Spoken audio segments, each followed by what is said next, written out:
हम अब एमपीपीएससी की इकाई 10 यूनिट 10 को पढ़ रहे हैं। यूनिट 10 के तहत ये हमारा दूसरा लेक्चर है। पहले लेक्चर में हमने भारतीय निर्वाचन आयोग इलेक्शन कमीशन ऑफ इंडिया को पढ़ा था। आज की क्लास में राज्य निर्वाचन आयोग का हम अध्ययन करेंगे, स्टेट इलेक्शन कमीशन की हम बात करेंगे। बहुत छोटा सा टॉपिक है, तो मुश्किल से 30 से 40 मिनट की ये क्लास होगी और राज्य निर्वाचन आयोग को पढ़ेंगे और उसके एमसीक्यू लगाएंगे और फिर टॉपिक को हम खत्म करेंगे। दोस्तों, आगे बढ़ने से पहले मैं कुछ बेसिक बातें आपको बताना चाहता हूं कि ये हमारा टेलीग्राम चैनल है अनअकैडमी अभियान। इसको आप जरूर ज्वाइन कीजिए, क्योंकि यहाँ पर आपको क्लास का पीडीएफ मिल जाएगा। पीडीएफ के अलावा दोस्तों यहाँ पर आपको मेरा कॉन्टैक्ट नंबर भी मिल जाएगा। अगर आप सब्सक्रिप्शन से रिलेटेड कोई भी डाउट पूछना चाहते हैं तो उस नंबर पर आप कांटेक्ट कर सकते हैं। ये वो सारे विषय हैं जो मैं अनअकैडमी पर लाइव पढ़ाता हूँ। ये वो विषय हैं जो मैंने कंप्लीट करा दिए हैं। ये 2021 में होंगे, ये 2022 में, और ये है इस कोर्स की विशेषताएं हैं। अगर आप अनअकैडमी का सब्सक्रिप्शन लेना चाहते हैं तो प्लीज़ प्ले स्टोर पर जाकर अनअकैडमी एप्लीकेशन को डाउनलोड करें। वहाँ डाउनलोड करने के बाद एमपीपीएससी एंड व्यापम का गोल सेलेक्ट करें। 1 साल का जो कोर्स है वो 8,800 रुपये का है। 2 साल का जो कोर्स है दोस्तों वो 12,800 रुपये का है। रिमेंबर, जब आप ये कोर्स परचेस करें तो प्लीज़ दोस्तों मेरा कोड जरूर इस्तेमाल करें SG Live। इससे आपको 10% का डिस्काउंट मिलेगा, 10% का डिस्काउंट मिलेगा। अगर कोई स्पेशल क्लास भी आप देखना चाहते हैं तो प्लीज़ मेरा कोड इस्तेमाल करें SG Live। यह एक प्रकार से दोस्तों आपको का प्यार होगा मेरे लिए, तो प्लीज़ वहाँ पर जाके मेरा कोड जरूर इस्तेमाल कीजिए। चलिए टॉपिक को शुरू करते हैं। अब टॉपिक शुरू करने से पहले कल थोड़ा सा मैं डिसअपॉइंट हुआ था। फिर हालांकि मैंने वो मैसेज डिलीट कर दिए थे, लेकिन थोड़ा सा मुझे बुरा लगा था जो कमेंट आप लोग करते हैं, जिस प्रकार की भाषा आप लोग इस्तेमाल करते हैं। मुझे मैसेज भी आप लोगों ने किया था, बहुत कुछ लोगों ने किया था। फिर मैंने ये सोचा कि नहीं, 100 लोग अच्छा बोल रहे हैं, 2 लोगों के बुरा बोलने से चीज़ें खराब नहीं करनी चाहिए। तो मुझे थोड़ा सा बुरा भी लगा। आप लोग सीधा अब्यूज़ करने लगते हो यार, और पर्सनल मैसेज करके आप लोग अब्यूज़ करते हो। It is not at all good. Okay, पर मैं एक डाउट क्लियर कर देता हूँ यार। ये देखो, एक एक्ट है, the election commission condition of service of election commissioner and transition of business act 1991। अगर आप इस अधिनियम की धारा 4 को पढ़ोगे तो धारा 4 में ये क्लियर लिखा हुआ है, द चीफ इलेक्शन कमिश्नर और election commissioner shall hold office for a term of 6 years, date which he assumes his office, provided that where the chief election commissioner or an election commissioner attain the age of 65। तो यहाँ पर clear लिखा गया है दोस्तों कि चाहे वो इलेक्शन कमिश्नर हो या चाहे वो अदर इलेक्शन कमिश्नर हो, मुख्य निर्वाचन आयुक्त और अन्य निर्वाचन आयुक्त, इनकी जो आयु होगी वो 6 साल जो आयु होगी तो 6th ईयर इनका टेन्योर होगा और मैक्सिमम एज 65 होगी। ठीक है, तो तभी वहां भी मैंने आपको रिपीट किया था कि देखिए कई जगह पर यह बात गलत लिख दी गई है, शायद मिसप्रिंट हो गया होगा। ठीक है, वहां भी मैंने आपको बताया था, फिर टेलीग्राम पर भी मैंने आपको बताया था। पूछने का यार एक तरीका होता है। एक होता है जब आप किसी से पूछते हो, जितने लोगों ने पूछा था मैं उनको अच्छे से रिप्लाई कर रहा था, और एक होता है कि आप सीधा ऐसा मत करो यार, ये अच्छा ही लगता है। ठीक है, जितने लोग भी करते हैं, 1-2 लोग ही करते हैं, बाकी तो लोग सपोर्ट कर ही रहे। चलो, तो ये एक कंफ्यूजन था, ये मैंने यहाँ पर क्लियर कर दिया। आई विश अब इसको लेकर के कोई डाउट नहीं रहेगा। आगे बढ़ते हैं और टॉपिक शुरू करते हैं चैप्टर नंबर 2, जिसका नाम है राज्य निर्वाचन आयोग स्टेट इलेक्शन कमीशन। दोस्तों, इलेक्शन कमीशन ऑफ इंडिया की तरह, भारतीय निर्वाचन आयोग की तरह स्टेट इलेक्शन कमीशन, राज्य निर्वाचन आयोग भी एक संवैधानिक आयोग है, एक कॉन्स्टिट्यूशनल बॉडी है। तो आप कहोगे कि सर अगर यह एक कॉन्स्टिट्यूशनल बॉडी है, इसका मतलब इसका जिक्र संविधान में किया गया है। बिल्कुल सही दोस्तों। देखिए, भारतीय संविधान के अनुच्छेद 243 और कैपिटल के आएगा यहाँ पर। अनुच्छेद 243 कैपिटल के में राज्य निर्वाचन आयोग का जिक्र किया गया है, स्टेट इलेक्शन कमीशन का जिक्र किया गया है। तो यहीं पर एक प्रश्न आपका क्लियर हो जाएगा कि राज्य निर्वाचन आयोग की प्रकृति क्या है, what is the nature of state election commission. तो आंसर होगा यह संवैधानिक आयोग है, इट इज कॉन्स्टिट्यूशनल बॉडी, जिसका वर्णन भाग 9 के अनुच्छेद 243 के में किया गया है, which is described article 243 sub clause capital K of part 9 Indian constitution. ठीक, एक बात क्लियर हो गई, पता नहीं है क्या हो गया यार। ओके, तो एक बात तो यहां पर होगी साहब क्लियर। अब आगे बढ़ते हैं, अगले पॉइंट पर चलते हैं। तो सबसे पहले हमें यहां पर भी ये डिस्कस करना होगा कि आयाम कौन कौन से हैं। जैसे कल हमने इलेक्शन कमीशन ऑफ इंडिया के आयामों को पढ़ा था, उसी प्रकार हमें राज्य निर्वाचन आयोग के आयाम को पढ़ना पड़ेगा, इसके डायमेंशन को डिस्कस करना पड़ेगा। तो 4 आयामों में पढ़ेंगे। पहला होगा सामान्य जानकारी, जनरल इंफॉर्मेशन। दूसरा होगा अन्य जानकारी, अदर इंफॉर्मेशन। तीसरा होगा मध्य प्रदेश राज्य निर्वाचन आयोग, एमपी इलेक्शन कमीशन, क्योंकि मध्य प्रदेश की बात कर रहे हैं। चौथा होगा संभावित प्रश्न, पॉसिबल क्वेश्चन। और इसी चीज में मैंने एक टॉपिक और इंक्लूड कर दिया है कि भारत में चुनाव सुधार से संबंधित जो समितियां बनी, इलेक्शन रिफॉर्म से रिलेटेड जो भी कमिटीज बनी हैं, उनका नाम भी मैंने यहाँ पर इंक्लूड कर दिया है, तो वो भी हम पढ़ रहे होंगे। चलिए सबसे पहले हम जनरल इंफॉर्मेशन डिस्कस करते हैं। तो देखिए दोस्तों, भारत के संविधान में कुछ बातों को यहाँ पर समझते हैं, बेसिक तरीके से टॉपिक को क्लियर करते हैं। कल हमने डिस्कस किया कि अनुच्छेद 324 आर्टिकल 324 सब क्लॉज 1, इसमें लिखा गया था कि भारत में संसद, पार्लियामेंट, फिर लिखा हुआ था राज्य विधानमंडल, स्टेट लेजिस्लेशन, जिसमें विधानसभा और विधान परिषद दोनों आती हैं। फिर लिखा हुआ था राष्ट्रपति, प्रेसिडेंट, और फिर लिखा हुआ था उपराष्ट्रपति, वाइस प्रेसिडेंट, और संसद में लोकसभा और राज्यसभा दोनों आते हैं। तो अनुच्छेद 324(1) में 324 सब क्लॉज 1 में लिखा गया था कि संसद, राज्य विधानमंडल, राष्ट्रपति और उपराष्ट्रपति का निर्वाचन कराने के लिए, इलेक्शन कराने के लिए election commission of India responsible होगा, भारत का निर्वाचन आयोग रिस्पॉन्सिबल होगा। बिल्कुल सही बात है सर, इसमें कोई प्रॉब्लम नहीं है। लेकिन दोस्तों फिर क्या हुआ, भारत के संविधान में 2 संशोधन किए गए। एक है 73rd कॉन्स्टिट्यूशन अमेंडमेंट 1992, जो कि 1993 में इम्प्लीमेंट हुआ था, और दूसरा है 74th कॉन्स्टिट्यूशनल अमेंडमेंट 1992, ये भी 1993 में इम्प्लीमेंट हुआ था। जिस प्रकार कल आप लोगों का एक डाउट था कि 61वां संविधान संशोधन 1988 ही है, 61st कॉन्स्टिट्यूशनल अमेंडमेंट 1988 है जो 1989 में इम्प्लीमेंट हुआ था। ठीक है, उसी प्रकार से 73वां संविधान संशोधन 1992 और 74वां संविधान संशोधन 1992। सर इनके द्वारा क्या हुआ, तो दोस्तों इनके द्वारा भारत में लोकल गवर्नेंस की शुरुआत की गई, भारत में स्थानीय निकायों की शुरुआत की गई। स्थानीय निकाय में 2 चीजें आती हैं, ग्रामीण स्तर पर आपको याद होगा पंचायत आती है, जबकि अगर शहरी स्तर पर हम बात करें, अर्बन लेवल पर दोस्तों नगर निकाय आते हैं, म्यूनिसिपैलिटी आती है।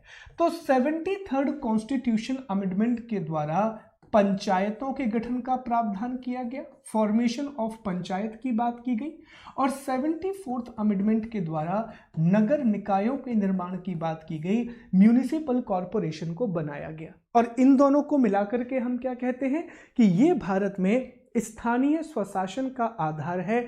It is the local government in India, इस बात को हम इस नाम से जानते हैं, ये भी आपको पता होगा।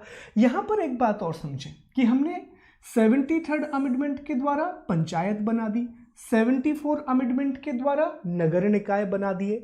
सर ये 2 इंस्टीट्यूशन तो हमने बना दिए, लेकिन अगला सवाल ये पैदा होता है कि अगर ये एक डेमोक्रेटिक ऑर्गेनाइजेशन है, कैसी ऑर्गेनाइजेशन है, डेमोक्रेटिक, अर्थात यह एक लोकतांत्रिक संस्था है, और अगर यह लोकतांत्रिक है तो यहां पर भी आपको स्वतंत्र और निष्पक्ष निर्वाचन की आवश्यकता पड़ेगी। यहां पर भी फ्री और independent, free and fair election की जरूरत पड़ेगी। तो दोस्तों स्थानीय निकायों के स्वतंत्र और निष्पक्ष निर्वाचन के लिए, फ्री एंड फेयर इलेक्शन के लिए एक अनुच्छेद जोड़ा गया 243 के और 243 के द्वारा राज्य निर्वाचन आयोग का प्रावधान किया गया, स्टेट इलेक्शन कमीशन का प्रावधान किया गया। तो अब हमें यहां से क्या क्या पता पड़ता है, क्वेश्चंस निकालते हैं। पहला प्रश्न जो यहां से बनेगा वो ये बनेगा कि स्टेट इलेक्शन कमीशन राज्य निर्वाचन आयोग का उल्लेख कहां किया गया है, तो आंसर करेंगे अनुच्छेद 243 कैपिटल के।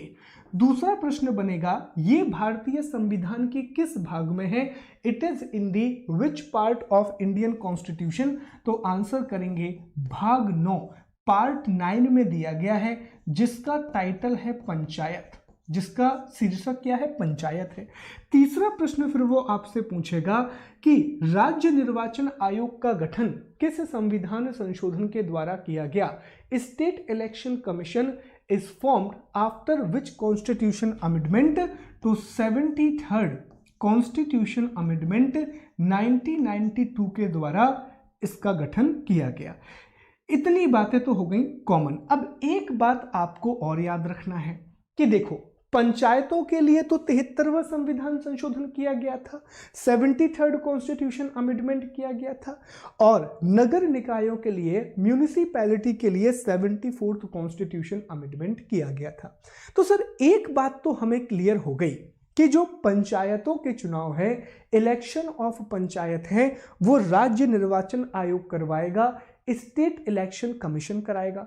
सर ये कहाँ लिखा हुआ है, तो ये भारतीय संविधान के भाग 9 में अनुच्छेद 243 के इंडियन कॉन्स्टिट्यूशन के पार्ट 9 में आर्टिकल 243 के में लिखा हुआ है। ठीक है सर, लेकिन सर ये बताएं कि ये जो 74th कॉन्स्टिट्यूशन अमेंडमेंट हुआ और इसके द्वारा जो नगर निकाय बनाए गए, म्यूनिसिपैलिटी बनाई गई, इनका इलेक्शन कौन करवाएगा, तो ये भी समझे दोस्तों। देखिए 74th कॉन्स्टिट्यूशन अमेंडमेंट 1992 के द्वारा भारतीय संविधान में एक भाग जोड़ा गया जिसे हम 9A के नाम से जानते हैं या भाग 9 का के रूप में जानते हैं। इसी भाग में एक अनुच्छेद है 243 capital Z capital A 243 ZA। तो इसमें यह कहा गया है कि राज्य निर्वाचन आयोग, स्टेट इलेक्शन कमीशन ही नगर निकायों के चुनाव करवाएगा, जिसका उल्लेख अनुच्छेद 243 में किया गया है। तो अब सवाल समझो, सवाल समझते हैं और ये टॉपिक क्लियर हो जाएगा। पहला प्रश्न, राज्य निर्वाचन आयोग किस प्रकार की संस्था है? State election commission is what kind of organisation?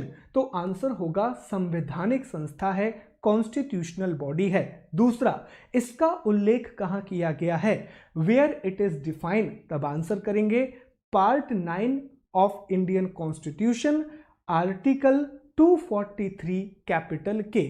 भारतीय संविधान का भाग 9 अनुच्छेद 243 टा, या इंग्लिश में याद रखें कैपिटल के। फिर तीसरा प्रश्न पूछेगा, राज्य निर्वाचन आयोग को किस अनुच्छेद के द्वारा भारतीय संविधान में जोड़ा गया? 73वें संविधान संशोधन 73rd कॉन्स्टिट्यूशन अमेंडमेंट 1992 के द्वारा जोड़ा गया। चौथा प्रश्न पूछेगा, नगर निकायों के निर्वाचन का प्रावधान किस अनुच्छेद में किया गया है? The provisions of election of municipality is defined in which article?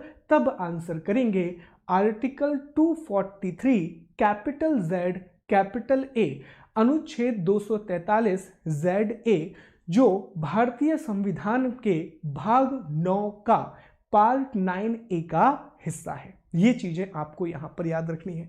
आइए अब चीजों को यहां समझने का प्रयास करते हैं सामान्य जानकारी के तहत। तो 73वां संविधान संशोधन हो गया दोस्तों, पंचायत का गठन हो गया। 74वां संविधान संशोधन के द्वारा नगर पालिका का गठन हो गया। 73वें संविधान संशोधन ने पार्ट 9 को ऐड किया और 74th कॉन्स्टिट्यूशन अमेंडमेंट ने पार्ट 9A को ऐड किया। इसमें एक आर्टिकल है 243 के, इसके द्वारा राज्य निर्वाचन आयोग स्टेट इलेक्शन कमीशन बनाया गया। और 9A में 243 ZA है, इसमें लिखा गया है कि नगर पालिका के चुनाव भी राज्य निर्वाचन आयोग कराएगा, म्यूनिसिपैलिटी के इलेक्शन भी स्टेट इलेक्शन कमीशन ही कराएगा। तो इस प्रकार राज्य निर्वाचन आयोग एक संवैधानिक निकाय हो गया, एक कॉन्स्टिट्यूशनल बॉडी हो गया। ठीक, यहां तक क्लियर है? जल्दी बताओ, यहां तक क्लियर है सारी बातें? आई विश क्लियर होंगी। अब अगले पार्ट पर आ जाते हैं। ठीक, चलो अब कुछ अन्य जानकारी की बात करते हैं, अदर इंफॉर्मेशन को हम यहां पर डिस्कस करते हैं। संरचना, तो राज्य निर्वाचन आयोग की जो संरचना है, जो इसका स्ट्रक्चर है, वो अनुच्छेद 243 के 1 में दिया गया है।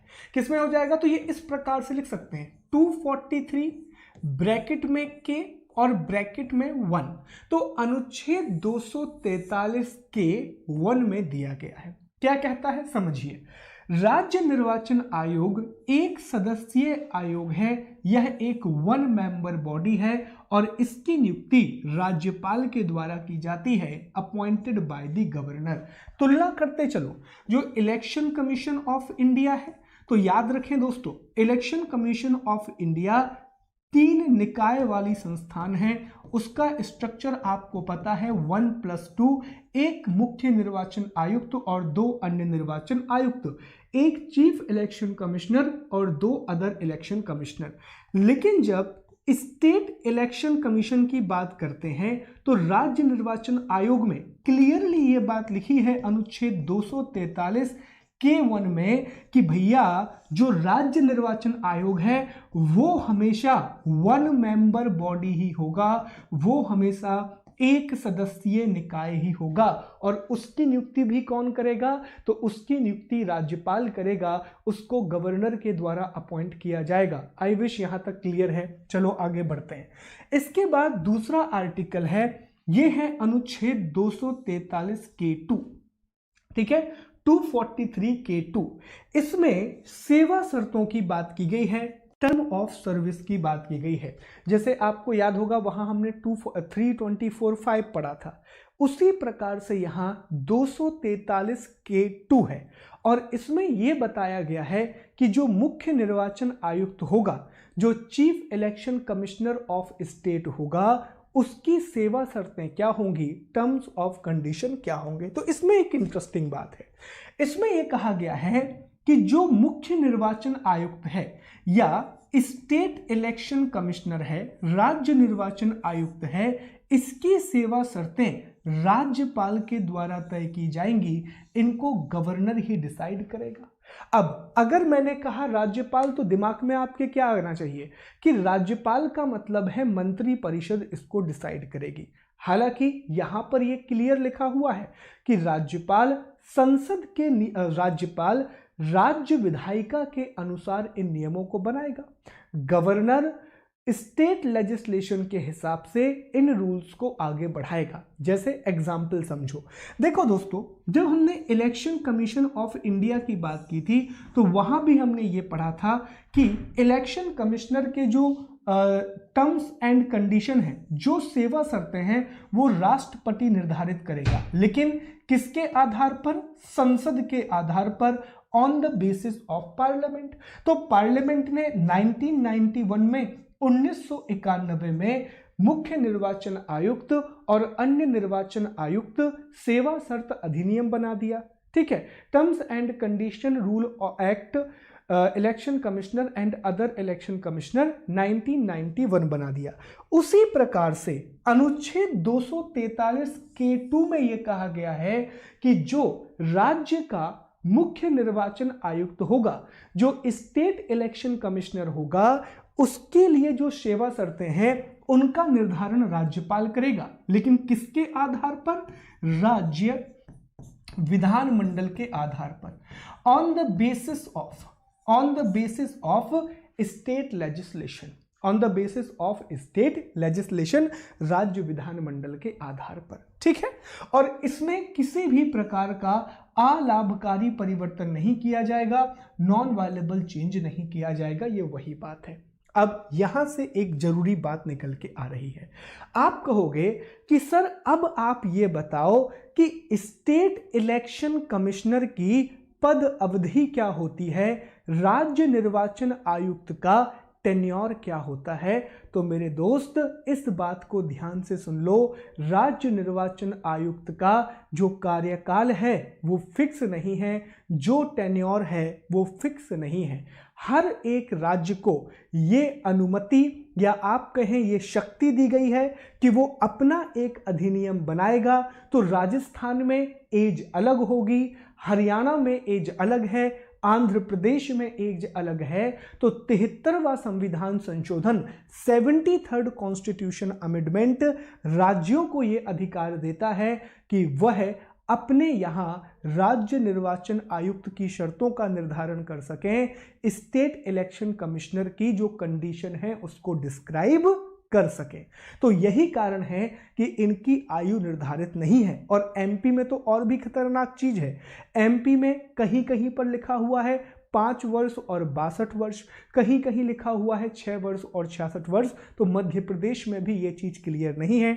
मैंने कल सर्च किया था पर मुझे एमपी की रूल बुक नहीं मिली है। हरियाणा की रूल बुक मिल गई, राजस्थान की रूल बुक मिल गई, आंध्र प्रदेश की रूल बुक मिल गई, पर एमपी की रूल बुक अब तक मुझे नहीं मिली है। तो उसमें कोई भी क्लैरिटी नहीं है। तो याद रखना, यहां मैंने लिख दिया है कि प्रत्येक राज्य अपने अनुसार कानून बनाता है, जिस कारण से सेवा शर्तें और पद अवधि अलग अलग राज्यों में अलग अलग होती है।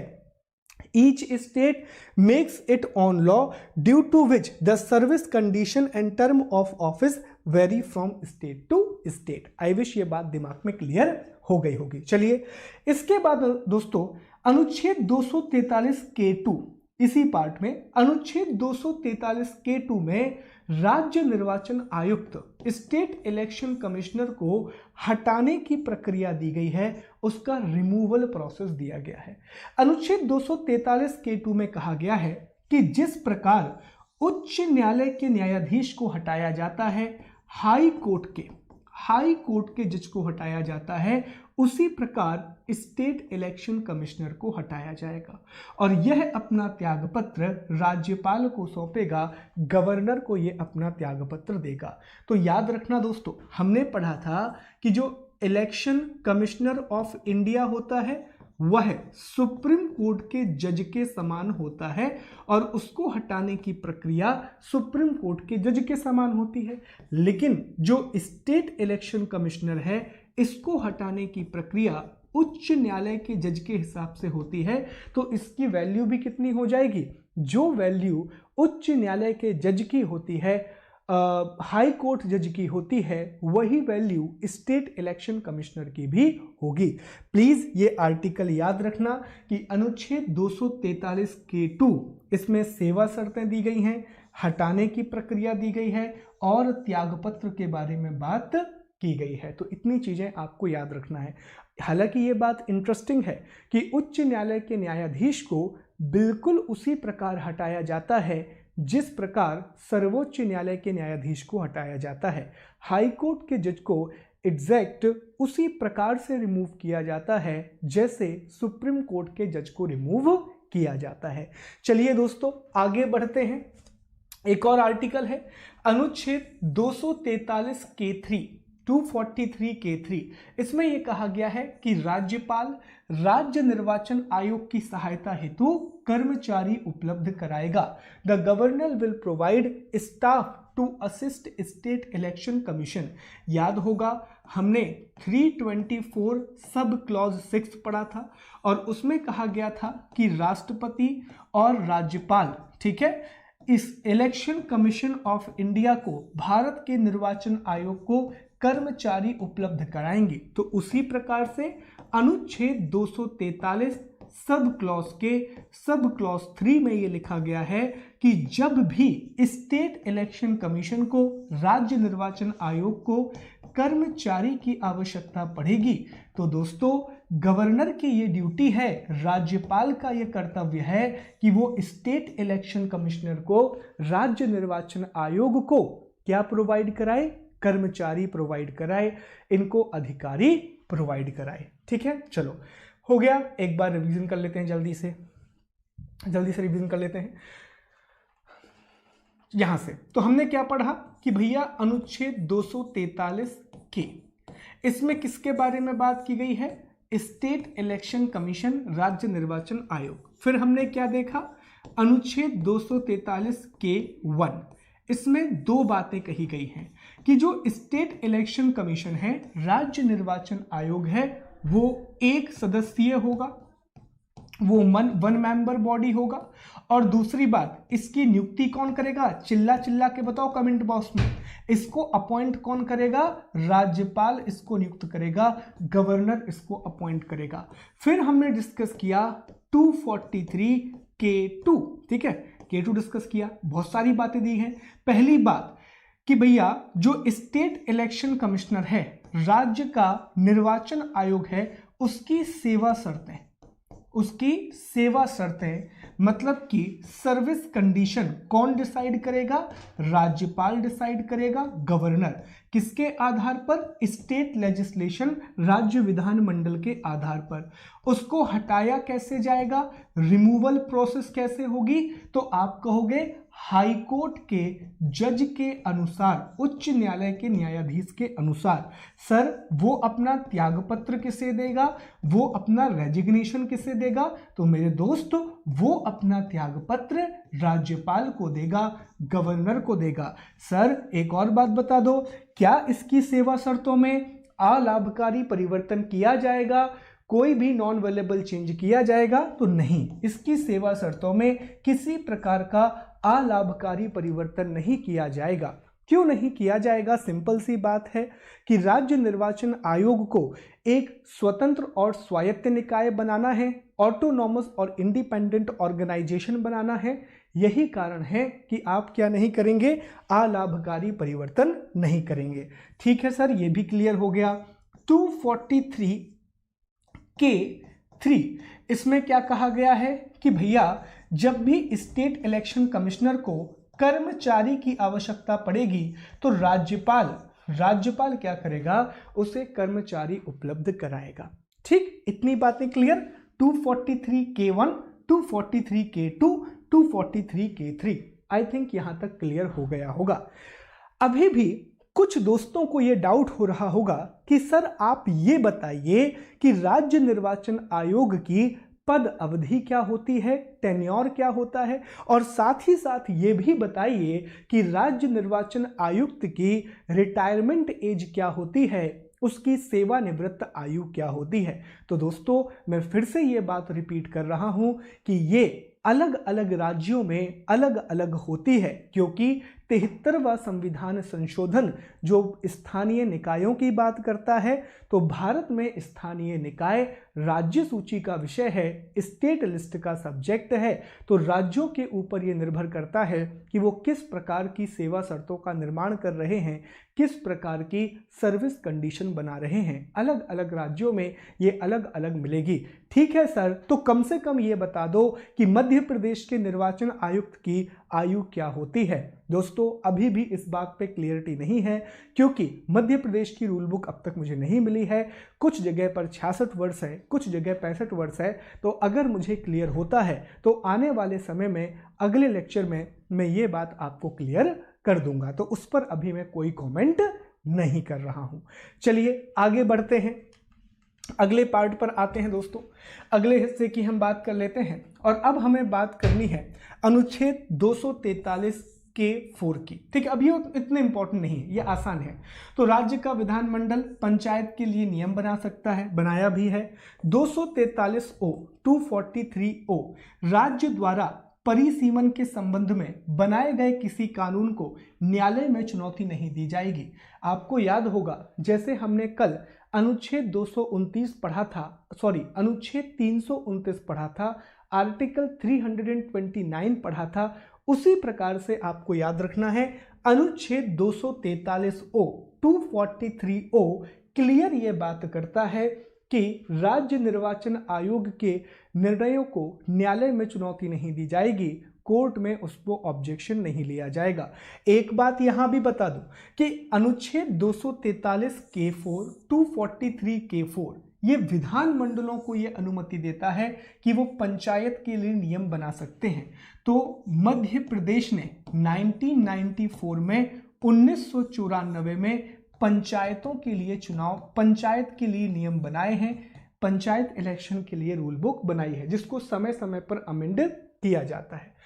चलिए शक्तियां और कार्य की बात कर लें कि राज्य निर्वाचन आयोग की शक्तियां क्या होती हैं, पावर और फंक्शन क्या होते हैं। तो देखिए भैया, पंचायत और नगर पालिका के लिए निर्वाचन सबसे जरूरी कार्य, निर्वाचक नामावली तैयार करना, मतलब ये बता करना कि कौन वोट दे सकता है, कौन वोट नहीं दे सकता है, ठीक है। निर्वाचन का संचालन करना और ये सारी चीजें हैं, संबंधित तिथि घोषित करना, नामांकन पत्रों का परीक्षण करना। तो वही कार्य है जो कार्य इलेक्शन कमीशन ऑफ इंडिया कर रहा था, वही कार्य स्टेट इलेक्शन कमीशन करता है। बस अंतर यह है कि राज्य निर्वाचन आयोग सिर्फ पंचायत और नगर निकाय के चुनाव करवाता है, पंचायत और म्यूनिसिपैलिटी के इलेक्शन परफॉर्म करवाता है, जबकि election commission of India Bharat में संसद, राज्य विधानसभा, राष्ट्रपति और उपराष्ट्रपति के चुनावों को करवाता है।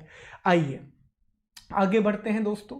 इसके बाद अगला टॉपिक है मध्य प्रदेश राज्य निर्वाचन आयोग, Madhya Pradesh state election commission, ये अगला टॉपिक है। कुछ बेसिक इंफॉर्मेशन कलेक्ट कर लेते हैं। जैसे मध्य प्रदेश राज्य निर्वाचन आयोग का गठन अनुच्छेद 243 के सब क्लॉज 1 के अनुसार 1 फरवरी 1994 को हुआ था, 1 फरवरी 1994 को हुआ था। मध्य प्रदेश निर्वाचन आयोग के पहले स्टेट कमिश्नर का नाम NB लोहानी है दोस्तों, जबकि वर्तमान में बसंत प्रताप सिंह जो 2019 से इस कार्यकाल को संभाले हुए हैं। मध्य प्रदेश राज्य निर्वाचन आयोग के पहले सचिव का नाम प्रकाश चंद है, जबकि वर्तमान में जो सचिव हैं उनका नाम है दुर्ग विजय सिंह। क्या नाम है? दुर्ग विजय सिंह। मध्य प्रदेश राज्य निर्वाचन आयोग का जो मोटो है वो है हर वोट कीमती, हर निकाय महत्वपूर्ण, every vote priceless, every local body significant. और कुछ बात नहीं करें तो मध्य प्रदेश में अब तक कोई भी महिला चुनाव आयुक्त नहीं बनी है। जैसे कल हमने पढ़ा था कि इलेक्शन कमीशन ऑफ इंडिया में VS रमा देवी पहली महिला चुनाव आयुक्त थी, लेकिन मध्य प्रदेश में अब तक कोई भी महिला स्टेट इलेक्शन कमिश्नर नहीं बनी है, राज्य निर्वाचन आयुक्त नहीं बनी है दोस्तों। आगे बढ़े, लेकिन सचिव बनी है दोस्तों। स्टेट इलेक्शन कमिश्नर की सेक्रेटरी बनी है और सचिव बनी है विजया श्रीवास्तव। कौन है? विजया श्रीवास्तव। मध्य प्रदेश निर्वाचन आयोग ने चुनाव नाम का एक ऐप बनाया था और chief election officer Madhya Pradesh की फिलहाल वीरा राणा है। ये याद रखो, ये बहुत इंपॉर्टेंट है, ये बहुत इंपॉर्टेंट है। देखो अभी जब MP में लास्ट टाइम पंचायत वाले चुनाव हुए थे तो पंचायत और नगर पालिका के चुनावों के लिए जो MP स्टेट इलेक्शन कमीशन है इसने एक एप्लीकेशन बनाया था और इस एप्लीकेशन का नाम क्या है? चुनाव। एप्लीकेशन का नाम ही है चुनाव। तो वो पूछेगा आपसे कि मध्य प्रदेश निर्वाचन आयोग ने कौन सा एप्लीकेशन बनाया था, तो आंसर कीजिएगा चुनाव नाम का एप्लीकेशन बनाया था। जैसे इलेक्शन कमीशन ऑफ इंडिया भारतीय निर्वाचन आयोग ने आचार संहिता हेतु कोड ऑफ कंडक्ट के लिए सी विजिल नाम का एक एप्लीकेशन बनाया था, उसी प्रकार से मध्य प्रदेश निर्वाचन आयोग ने एक ऐप बनाया है जिसका नाम है चुनाव। ठीक, तो ये बेसिक इंफॉर्मेशन है, इसको जरूर याद रखना है कि MP इलेक्शन कमीशन 1994 में बना। पहले अध्यक्ष NB लोहानी थे, वर्तमान अध्यक्ष बसंत प्रताप सिंह हैं, प्रथम सचिव प्रकाश चंद हैं, वर्तमान सचिव दुर्ग विजय सिंह हैं, जबकि एकमात्र महिला सचिव ओनली विमेन सेक्रेटरी जो हैं वो विजया श्रीवास्तव हैं। इनका ध्येय वाक्य हर वोट कीमती, हर निकाय महत्वपूर्ण, every vote priceless, every local body significant. अब तक कोई भी महिला चुनाव आयुक्त नहीं बनी है और मध्य प्रदेश निर्वाचन आयोग ने चुनाव नाम का एक एप्लीकेशन लॉन्च किया था। ये बातें दोस्तों आपको याद रखनी है। ठीक, आई विश यहां तक सारी बातें दिमाग में क्लियर हो रही होंगी और कोई भी डाउट यहां पर नहीं होगा। अब एक पार्ट कल बचा हुआ था, इसको कवर करते हैं और फिर राज्य निर्वाचन आयोग भी खत्म हो जाएगा, स्टेट इलेक्शन कमीशन भी खत्म हो जाएगा। क्या बचा हुआ है कि भारत में निर्वाचन सुधार के लिए, इलेक्शन रिफॉर्म के लिए कौन कौन सी महत्वपूर्ण समितियां बनाई गई हैं, मेजर कमिटीज बनाई गई हैं। तो देखिए दोस्तों, एक तारकुंडे समिति बनाई गई, ठीक है, और इसी का उद्देश्य था कि 21 वर्ष से आयु को कम करके 18 वर्ष कर देना चाहिए। फिर दिनेश गोस्वामी समिति बनाई गई, इसने कहा था कि ईवीएम का उपयोग किया जाना चाहिए। फिर इंद्रजीत गुप्ता समिति बनाई गई और फिर के संथानम समिति बनाई गई। तो इतना डिटेल में नहीं पूछेगा, वो बस आपसे ये पूछेगा कि कौन सी कमेटी निर्वाचन सुधार के लिए बनाई गई थी, इलेक्शन रिफॉर्म के लिए बनाई गई थी। तो तारकुंडे समिति, दिनेश गोस्वामी समिति, इंद्रजीत गुप्ता समिति, ये 3 समितियां खासतौर पर याद रखिएगा कि ये चुनाव संबंधी सुधारों के लिए बनाई गई थी, इलेक्शन रिफॉर्म के लिए इन कमिटीज को बनाया गया था दोस्तों। ठीक है, आई विश यहां तक क्लियर होगा। तो इसी के साथ ये टॉपिक हमारा खत्म होता है। हमने क्या क्या पढ़ा? हमने स्टेट इलेक्शन कमिश्नर के, राज्य निर्वाचन आयोग के गठन को देखा, संरचना को देखा, त्यागपत्र देखा, हटाने की प्रक्रिया देखी, उसके कार्य को समझा, फिर हमने उसकी प्रकृति, उसके नेचर को भी समझा। मध्य प्रदेश निर्वाचन आयोग एमपी इलेक्शन कमीशन की एस्टेब्लिशमेंट, इसका फर्स्ट चीफ, इसका लास्ट चीफ, इसका मोटो और करंट अफेयर्स, सारी चीज़ों को हमने इस लेक्चर में कवर कर लिया है। चलिए दोस्तों, तो अब बारी है कि हम टॉपिक को आगे बढ़ाएं और अब एमसीक्यू हम लगाएं, इससे रिलेटेड वस्तुनिष्ठ प्रश्नों को हम सॉल्व करें। फिर आखिरी का जो समय होगा वो आपके डाउट के लिए दिया जाएगा। चलिए तो सॉल्व करते हैं वस्तुनिष्ठ प्रश्न। 8 से 9 प्रश्न हैं दोस्तों, जो पुणेकर की किताब से मैंने लिए हैं और कुछ प्रश्न मैंने भी यहां पर बनाए हैं। चलिए आगे बढ़ते हैं। तो पहला प्रश्न दिया गया है कि किस संविधान संशोधन के द्वारा भारतीय निर्वाचन आयोग को, माफ कीजिए ये राज्य निर्वाचन आयोग है, राज्य निर्वाचन आयोग को किस संविधान संशोधन के द्वारा भारतीय निर्वाचन आयोग को स्थापित किया गया? The election commission of India was established by which constitution amendment act? पहला ऑप्शन 61वां संविधान संशोधन, दूसरा 73वां संविधान संशोधन, 74वां संविधान संशोधन, इनमें से कोई नहीं, नन ऑफ द अबव। चलो भैया आंसर बताओ जल्दी दोस्तों, क्या आंसर होगा? क्या आंसर होगा जल्दी बताइए। अभी भी कुछ लोग आंसर कर रहे हो, बेहद कर रहे हो यार।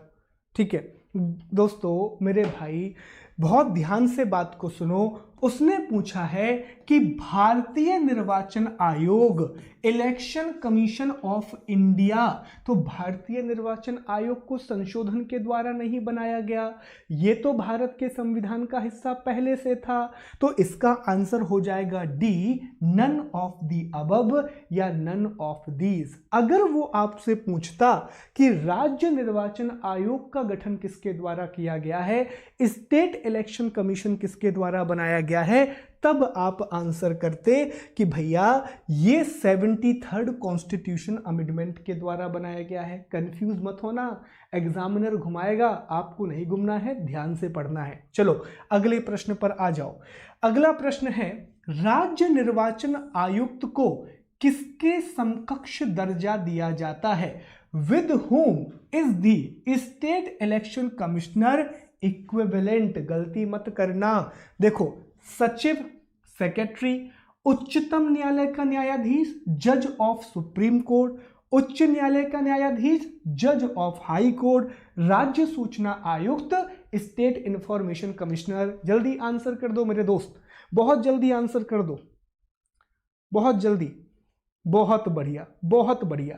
तो इसका सही आंसर क्या होगा? सी, उच्च न्यायालय के न्यायाधीश, जज ऑफ हाई कोर्ट। सर ऐसा क्यों होगा?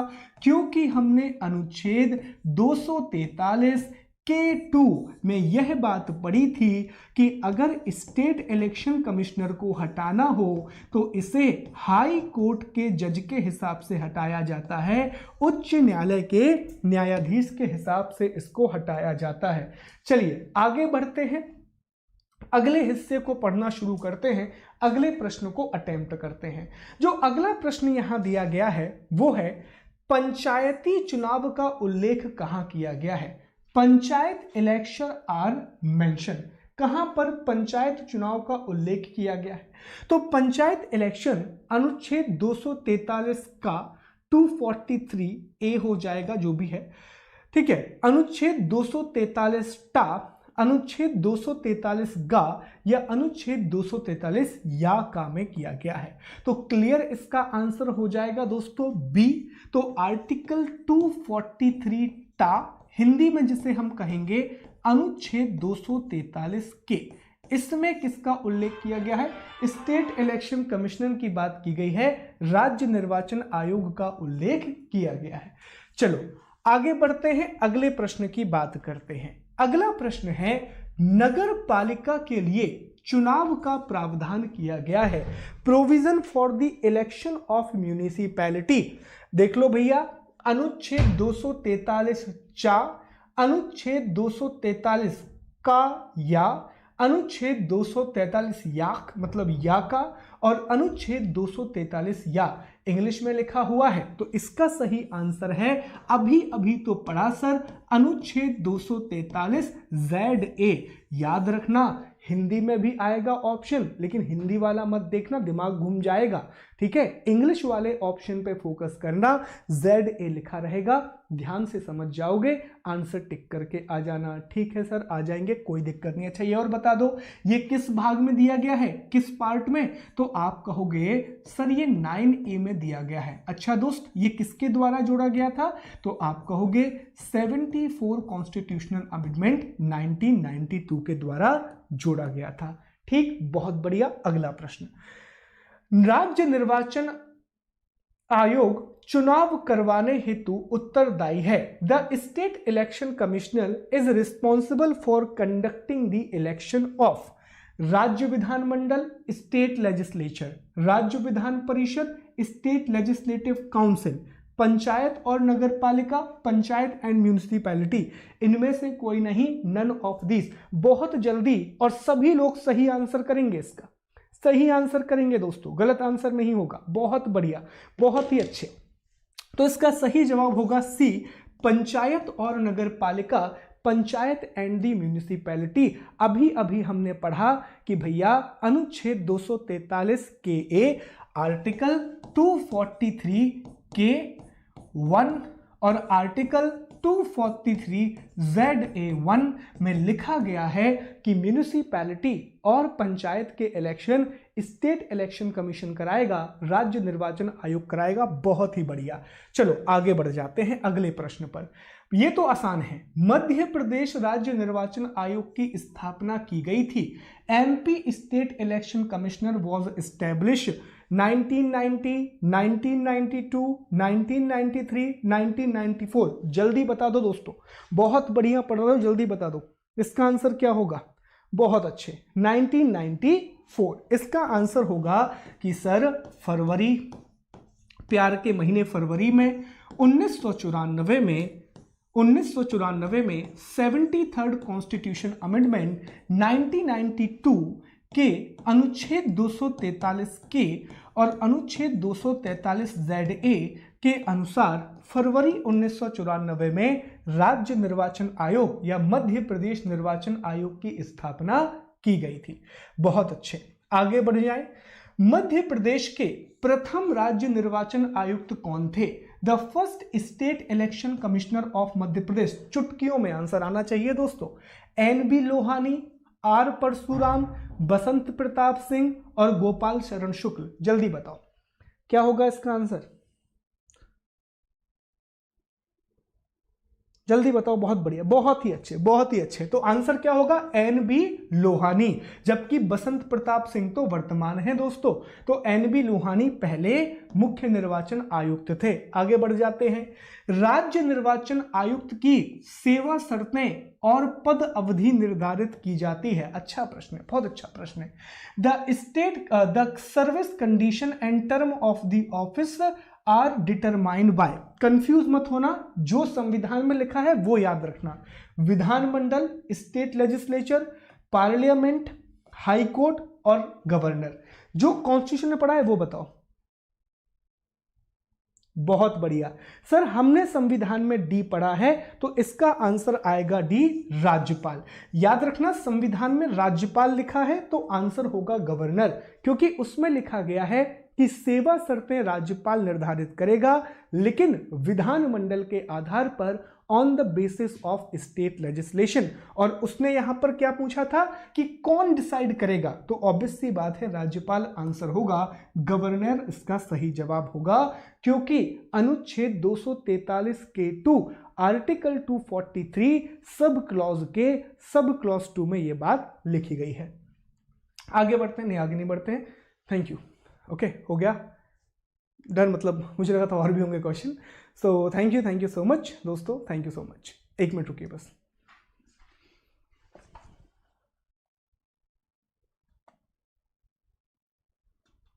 ओके चलो, तो ये बताओ समझ में आ गया?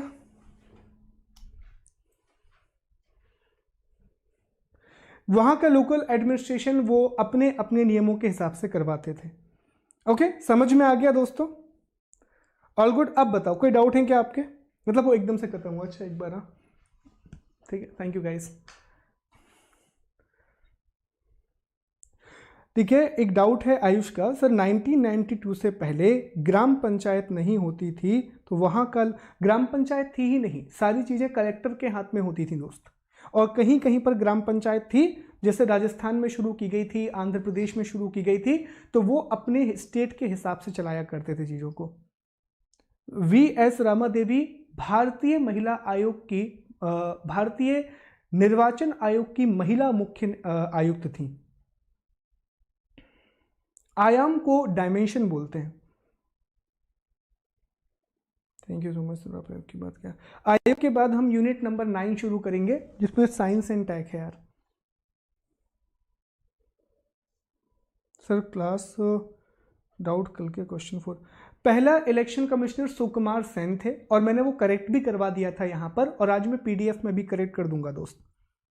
सर क्या ये UPPCS? हाँ नहीं, अगर वहाँ पर सिलेबस में है दोस्त अभी जी, तो आप वहाँ पर कर लो। इंपॉर्टेंट तो वैसे होगा, वहाँ के सिलेबस में भी होगा ही होगा ये। आपका नाम तो नहीं पढ़ पा रहा हूं, पर मैंने आपको बताया था कि 73वां संविधान संशोधन 1992 है, हालांकि इसे 1993 में लागू किया गया था। और कोई डाउट है क्या? कल का PDF सेंड कर दिया है लक्ष्मण जी मैंने। नहीं, 1992 से पहले भी ग्राम पंचायत होती थी, पर ये अलग अलग राज्य अपने कानूनों के हिसाब से बनाते थे। इसके लिए यूनिफॉर्म रूल नहीं था, यूनिफॉर्म जो रूल है वो बाद में बनाया गया। और कोई डाउट? इलेक्शन कमीशन का इलेक्शन नहीं होता प्रियंका जी, इनको मंत्रिमंडल के द्वारा चुना जाता है। प्रादेशिक आयुक्त जो है, हर एक स्टेट में इलेक्शन कमिश्नर अपने एक अधिकारी को नियुक्त करता है, जो उस राज्य में चुनाव करवाता है। Sir union public service commission कल हो जाएगी दोस्तों वो, ठीक है, 25 तारीख तक चलेगी, 25 तारीख को खत्म हो जाएंगे Pradeep ji. Sir world mapping करा देंगे कांशा जी, बिल्कुल परेशान मत हो, थोड़ा सुख जाइए बस। आयोग 25 को खत्म हो जाएगी। आयुक्त के जो नाम, नहीं जिस सिर्फ इतने नाम याद करने हैं आपको रागिनी जी। बस थैंक यू। परिवर्तन, अलाभकारी परिवर्तन का मतलब होता है कि जैसे एक बंदे की सैलरी 20,000 रुपए थी, आपने उसकी सैलरी बाद में 15,000 रुपए कर दी, तो इसको अलाभकारी परिवर्तन कहेंगे। हमारी जॉब में हो जाता है कई बार अलाभकारी परिवर्तन, है कि नहीं? क्या बताएं सर? बसंत प्रताप सिंह है फिर, हाँ वो अलग है शिवम जी, ये राज्य निर्वाचन आयोग के अध्यक्ष हैं, और इनका काम है पंचायत और नगर पालिका के चुनाव करवाना। वो जो होते हैं ना, वो विधानसभा और लोकसभा के चुनाव करवाते हैं, प्रादेशिक आयुक्त, रीजनल कमिश्नर। और बता दो, कोई और डाउट है? Thank you Gaurav ji. Constitution अभी तो मैं आपसे प्रॉमिस नहीं कर रहा हूं, फिर आगे देखेंगे। 10 बजे रात में होती है क्लास। अरे मध्य प्रदेश मतलब वही दुखती रखे हमारी कीर्ति जी, मध्य प्रदेश नहीं बनता हमसे अच्छे से, मतलब बिल्कुल नहीं बनता है। क्या बात है सर। एमपी का करंट अफेयर्स, एमपी का करंट अफेयर्स और सारा करंट अफेयर्स 15 मार्च से 20 मार्च के बीच में होगा दोस्त। नहीं, लिस्ट याद नहीं करनी है पूरी की पूरी यार, ये देखना पड़ेगा मुन्ना जी, याद नहीं है मुझे।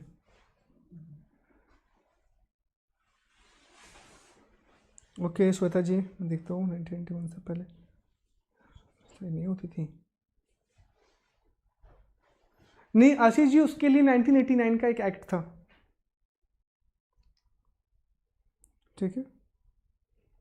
चलो तो क्लास खत्म करें। चलो भैया, तो क्लास खत्म करते हैं। एक गीत सुनोगे आप लोग? एक गाना सुनोगे? गाना तो गाएं फिर एक गाना।